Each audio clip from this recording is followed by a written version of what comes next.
오늘 저와 여러분들이 함께 나눌 말씀은 창세기 1장 26절부터 31절까지의 말씀입니다. 창세기 1장 26절부터 31절까지의 말씀을 저와 여러분들이 한 절씩 교독하도록 하겠습니다. 하나님이 이르시되 우리의 형상을 따라 우리의 모양대로 우리가 사람을 만들고 그들로 바다의 물고기와 하늘의 새와 가축과 온 땅과 땅에 기는 모든 것을 다스리게 하자 하시고 하나님이 자기 형상 곧 하나님의 형상대로 사람을 창조하시되 남자와 여자를 창조하시고 하나님이 그들에게 복을 주시며 하나님이 그들에게 이르시되 생육하고 번성하여 땅에 충만하라 땅을 정복하라 바다의 물고기와 하늘의 새와 땅에 움직이는 모든 생물을 다스리라 하시니라. 하나님이 이르시되 내가 온 지면에 씨 맺는 모든 채소와 씨 가진 열매 맺는 모든 나무를 너희에게 주노니 너희의 먹을거리가 되리라. 또 땅의 모든 짐승과 하늘의 모든 새와 생명이 있어 땅에 기는 모든 것에게는 내가 모든 푸른 풀을 먹을거리로 주노라 하시니 그대로 되니라. 하나님이 지으신 그 모든 것을 보시니 보시기에 심히 좋았더라. 저녁이 되고 아침이 되니 이는 여섯째 날이니라. 아멘. 오늘의 말씀은 사랑입니다. 나를 향한 하나님의 사랑이라는 제목으로 여러분들과 말씀을 나누려고 하는데요. 하나님께서 저와 여러분들을 사랑하십니다. 믿으십니까? 네, 아멘. 오늘은 이 믿음으로 또 촉촉한 마음으로 말씀을 받으시면 좋겠습니다. 마인드 컨트롤을 조금 하시고요. 감성 충만한 마음으로 하나님의 사랑이 얼마나 큰지 우리 그런 마음으로 말씀을 받으면 좋겠습니다. 우리가 잘 아는 찬송가죠. 하늘을 두루마리 삼고 바다를 먹물 삼아도 한없는 하나님의 사랑 다 기록할 수 없겠네. 네. 하나님의 사랑이 얼마나 큰지 비유로 표현을 했는데 사실 이 창세기 1장을 묵상하다 보니까 이게 정말 비유가 아니라 사실 그 자체겠다 이런 생각이 듭니다. 왜냐하면은 천지를 창조하신 그 하나님의 마음 가운데는 사랑이 담겨져 있기 때문입니다. 그래서 두루마리로 비유한 하늘 자체도 하나님의 사랑이고 우리 바다로 비유한 먹물로 비유한 바다 자체도 하나님의 사랑이기 때문에 그 무엇을 쓰든지 간에 그 무엇을 기록하든지 간에 하늘을 두루마리 삼고 바다를 먹물 삼으면은 하나님의 사랑이 기록되겠다 이런 생각도 듭니다. 오늘 본문 창세기 1장은 천지 창조에 대한 내용인데요. 태초에 하나님이 천지를 창조하시니라. 창세기 1장 1절의 이 선언 이후로 하나님께서 어떻게 창조를 진행하시는지 그 면면을 살펴보면 하나님의 창조 사역 하나하나가 인간을 위한 방향으로 흘러가고 있음을 우리가 볼 수 있습니다. 하나님은 사랑이시고 인간과 아름답게 사랑하기 위해서 인간이 살 수 있는 환경을 조성하고 있습니다. 오늘 본문을 통해서 인류를 향한 하나님의 마음을 살펴볼 텐데요. 전능하사 천지를 만드신 하나님 아버지의 사랑이 바로 저와 여러분들을 향해 있음을 깨닫는 귀한 은혜의 시간이 되기를 바랍니다. 아멘. 오늘의 질문은 이거입니다. 창조 가운데 나타난 하나님의 마음은 무엇인가? 창조 가운데 나타난 하나님의 마음, 우선 첫 번째로 사랑입니다. 두말할 필요가 없는 사실이죠. 하나님이 어떤 분이시냐? 하나님은 사랑이십니다. 설교 초두에 잠시 언급을 했는데요. 창세기 1장에 나타난 하나님의 창조 사역이 인간을 위한 방향으로 흘러가고 있다고 그렇게 말씀을 드렸습니다. 하나님께서 천지를 창조하시는데 사람이 살 수 있는 그런 환경을 조성하고 있었던 것입니다. 저는 이런 하나님의 모습을 보면서 창조의 과정이 마치 신혼집을 꾸미는 것 같다는 그런 생각을 했습니다. 여러분 신혼생활 기억나십니까? 네, 너무 오래되셨습니까? 네, 사랑하는 배우자를 위해서 신혼집을 준비하는 것입니다. 배우자를 위해서 어떤 것이 필요할까 고민하면서 또 생각하면서 가장 좋고 가장 아름다운 것으로 준비합니다. 그리고 그 신혼집에 배우자가 들어옴으로써 최종적으로 신혼집이 완성이 되는 것입니다. 인간도 하나님의 창조 사역의 일부이고 피조물이기에 신혼집으로 비유하는 것이 잘 어울리는지는 모르겠지만 하나님의 마음은 크게 다르지 않을 것 같습니다. 사랑하는 사람을 창조하기 이전에 모든 좋은 것들을 준비하십니다. 오늘 본문 26절과 27절입니다. 하나님이 이르시되 우리의 형상을 따라 우리의 모양대로 우리가 사람을 만들고 그들로 바다의 물고기와 하늘의 새와 가축과 온 땅과 땅에 기는 모든 것을 다스리게 하자 하시고 하나님이 자기 형상 곧 하나님의 형상대로 사람을 창조하시되 남자와 여자를 창조하시고 아멘. 하나님께서 인간을 창조하기로 결정하시고 하나님의 형상대로 창조하십니다. 사실상 창조 사역의 마지막 단계입니다. 우주 만물을 창조하시고 자연계를 조성하시고 그 다음에 인간을 창조하십니다. 애초에 창조를 시작하실 때부터 사람을 염두에 두고 창조를 시작하신 것입니다. 우리가 살아갈 수 있는 모든 환경과 배경과 터전을 다 하나하나 만드시고 제일 마지막에 저와 여러분들을 창조하신 것입니다. 아무런 계획 없이 기분 내키는 대로 창조한 것이 아니라 인류를 향한 계획을 가지고 하나하나 질서를 이루어 나가는 모습을 보면서 마치 신혼집을 꾸미기 위한 준비를 하나하나 이루어 나가시는 것 같은 그런 마음을 보게 됩니다. 인간을 향한 하나님의 최종적인 고백이 무엇이냐? 보시기에 심히 좋았더라. 인간을 창조하기 이전까지는 그냥 좋았더라, 좋았더라, 좋았더라 그렇게 말씀하셨던 하나님께서 인간을 창조하신 이후에는 마치 활용정점을 찍는 것처럼 보시기에 심히 좋았더라 이렇게 고백하십니다. 성경 곳곳에서도 하나님의 이러한 사랑이 묻어나는데요. 나를 향한 하나님의 관심은 창조 이전부터 진행되고 있었습니다. 시편 139편 16절입니다. 함께 한번 읽어보겠습니다. 내 형질이 이루어지기 전에 주의 눈이 보셨으며 나를 위하여 정한 날이 하루도 되기 전에 주의 책에 다 기록이 되었나이다. 아멘. 시편 기자가 고백한 하나님의 마음이 무엇이냐?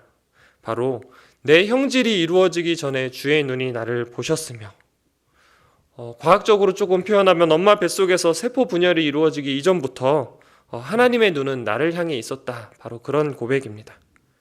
나를 위하여 정한 날이 하루도 되기 전에 이미 그 이전부터 하나님의 관심이 나를 향해 있었고 하나님의 책에 다 기록이 되어 있었다라는 것입니다. 나는 실수로 태어난 존재가 아니라 하나님의 계획과 하나님의 뜻 가운데에서 창조된 존재라는 것입니다. 하나님은 창조 이전부터 나를 향한 계획을 갖고 계셨고 하나님의 창조 사역은 나를 향한 하나님의 사랑의 표현이었습니다. 창조 사역을 끝마친 이후에도 하나님의 사랑은 저와 여러분들을 향해 있습니다. 우리가 잘 아는 요한복음 3장 16절 하나님이 세상을 이처럼 사랑하사 독생자를 주셨으니 이는 그를 믿는 자마다 멸망하지 않고 영생을 얻게 하려 하심이니라. 나를 향한 하나님의 사랑이 얼마나 큰지 직접적으로 보여주는 성경 구절입니다. 하나님은 나를 사랑하시고 또 내가 범죄하였음에도 불구하고 나를 향한 심판을 즉각적으로 행하시는 것이 아니라 이 죄의 문제를 해결하기 위해서 독생자 예수 그리스도를 보내주십니다. 그리고 끝내 우리의 구원을 이루어 가시는 그런 모습이 우리 성경 가운데 하나님의 사랑으로 잘 나타나 있습니다. 창조 가운데 나타난 하나님의 마음, 바로 저와 여러분들을 향한 사랑입니다. 성경 한 구절 더 보려고 하는데요. 시편 8편 4절에서 6절입니다. 사람이 무엇이기에 주께서 그를 생각하시며 인자가 무엇이기에 주께서 그를 돌보시나이까.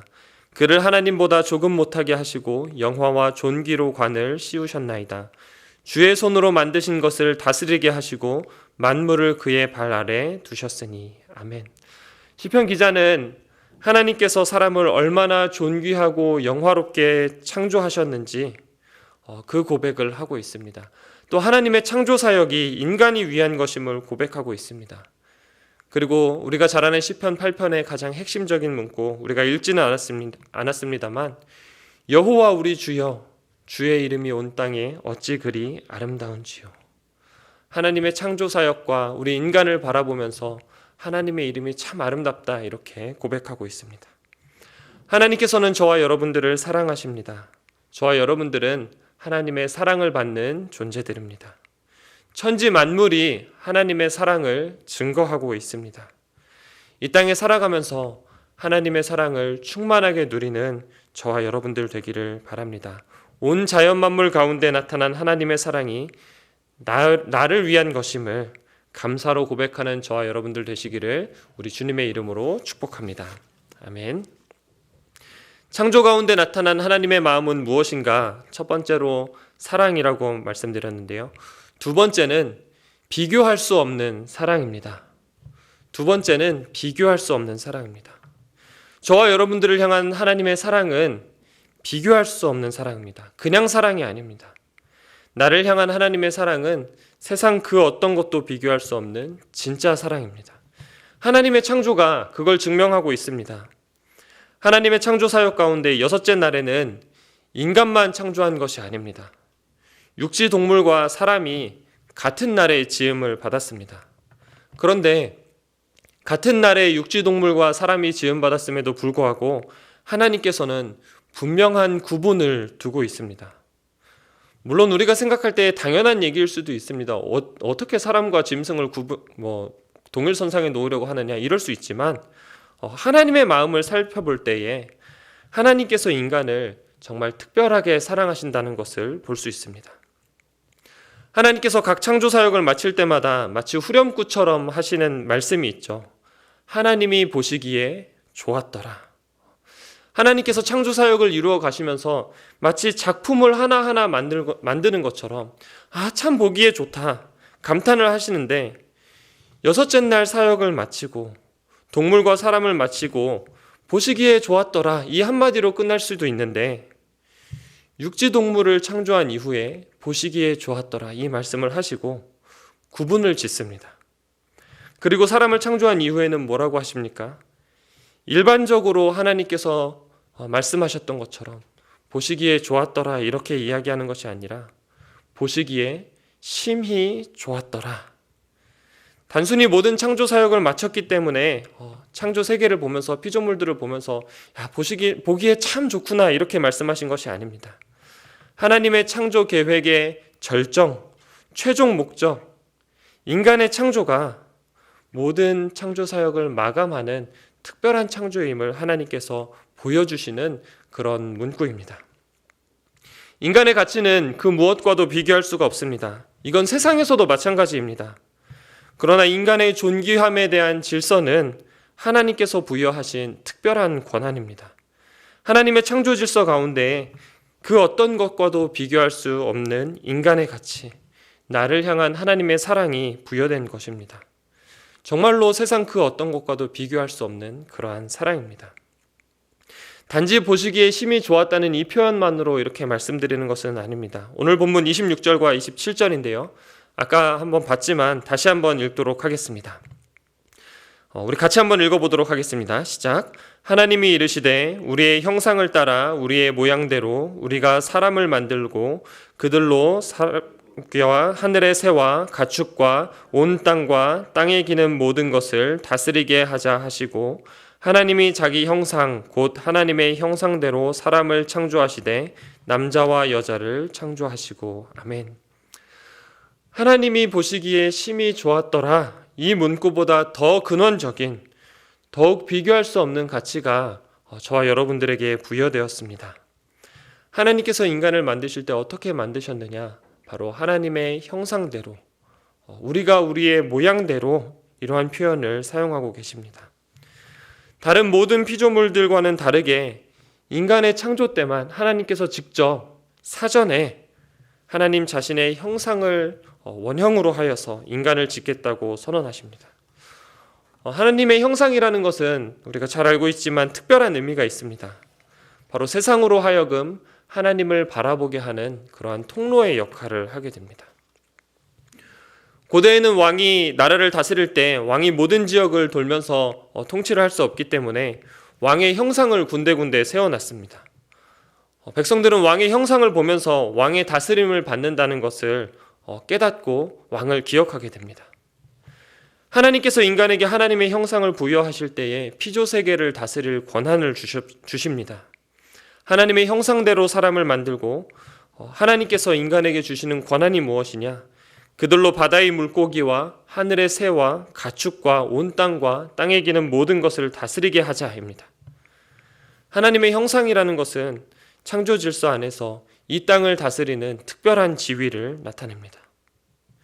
또 한 가지 그 하나님의 형상은 오직 인간에게만 주어진 것입니다.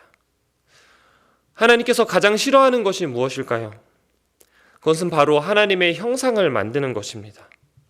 너를 위하여 새긴 우상을 만들지 말고, 하나님께서 제일 싫어하는 것이 바로 우상을 만들어서 이것이 하나님이다 라고 선언하는 것입니다.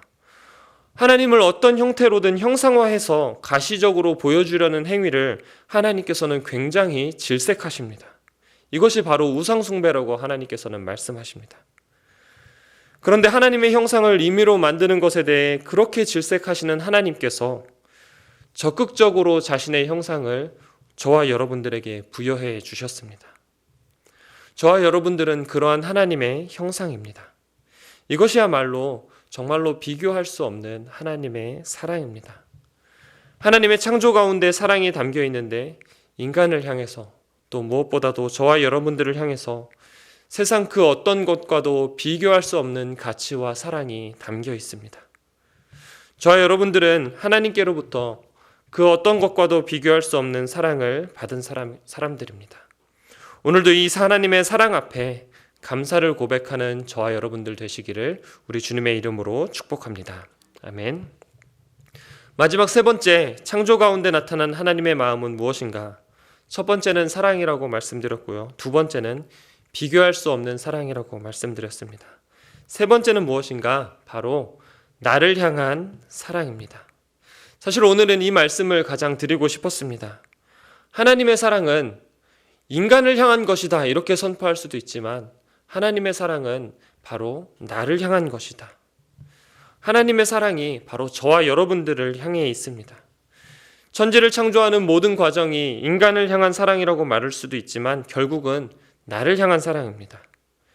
하나님의 형상이라는 이 말이 인간을 향한 한없는 영광과 존귀를 표현한 그러한 비교할 수 없는 사랑이지만 이것 또한 결국에는 나를 향한 사랑입니다. 창조 질서 가운데 나타난 하나님의 마음을 묵상하고 있는데요. 결국에는 나를 향한 하나님의 사랑입니다. 오늘 본문에서 이것을 보여주고 있습니다. 오늘 본문 29절인데요. 같이 한번 읽어보면 좋겠습니다. 함께 읽겠습니다. 시작. 하나님이 이르시되 내가 온 지면에 씨 맺는 모든 채소와 씨 가진 열매 맺는 모든 나무를 너희에게 주노니 너희의 먹을거리가 되리라. 아멘. 오늘 본문을 얼핏 보면 그냥 단순한 창조의 과정 중에 한 구절인 것 같다 이렇게 느낄 수도 있는데요. 창세기 1장에 나온 구절들 중에서 도드라지게 나타나는 표현이 등장합니다. 얼핏 보면 그냥 지나갈 수도 있지만 바로 내가라는 표현과 너희라는 표현입니다. 창세기 1장의 창조의 모든 과정을 보면은 3인칭으로 기록되어 있습니다. 하나님께서 이러이러하게 창조하셨다. 그대로 되었다. 이런 단순한 설명들이 반복되고 있는데요. 인간을 창조한 이후에 29절 이전까지는 하나님의 창조에 대한 단순한 선언만 있었지만 오늘 본문 29절에서는 처음으로 하나님께서 인간을 향해서 훅 다가온다라는 느낌을 받을 수가 있습니다.